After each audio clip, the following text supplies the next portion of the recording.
मसीह खुदावन में मेरे अजीज भाइयों और बहनों, बरसों से मेरी ये दिली तमन्ना थी कि वो वक्त आए कि मुकद्दस पौलुस रसूल ने जहां पर अपनी जान खुदावन यीशु मसीह के लिए कुर्बान की, इस इंजील की खातर उस मकाम पर मैं आ पाऊं और देखूं उस अजीम खुदा के इस खाकसार खादम ने किस तरह से एशिया में भी और इवन यूरोप में भी इंजील की शमा जलाई है। और अहद जदीद में तकरीबन 13 के करीब खतूत मुकद्दस पौलुस रसूल के जरिया से लिखे गए हैं। और ये वो शख्सियत है जिसने बहुत अजीम कुर्बानियां की।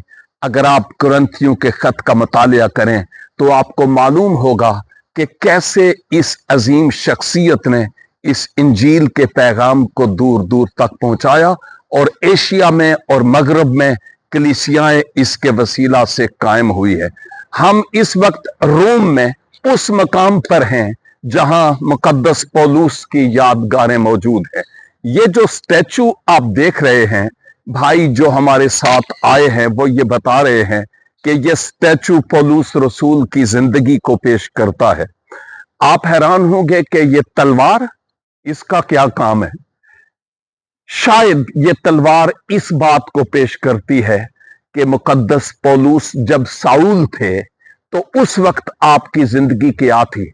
मालूम है ना आपको कि राह दमिश्क पर वो जा रहे थे मसीहों के खिलाफ जहाद करने के लिए, और ऐन दोपहर के वक्त खुदावंद का ज़हूर मुकद्दस पौलुस पर हुआ जो पहले साउल थे।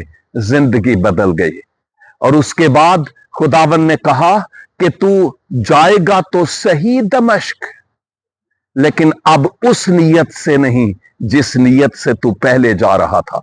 तो ये जो तलवार है, गोया पौलुस जब साउल था तो उसको पेश करती है मसीहों के लहू की प्यासी तलवार। और दूसरी तरफ अगर ये बाएं हाथ के नीचे बगल में देखें तो किताब मुकद्दस भी है।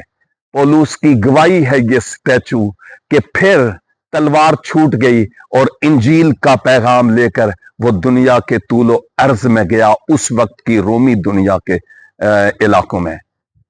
मैं और आप मसीह से मिलने से पहले क्या थे, और जब हम मसीह में आ गए तो फिर मैंने और आपने खुदावन के लिए क्या किया। शजरे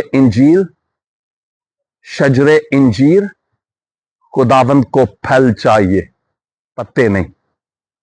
आए इस बड़ी मुख्तसर सी जिंदगी में कुछ कर दिखाएं ताकि हमारा नाम लोगों के जहनों और दिलों पर कंधा हो जाए।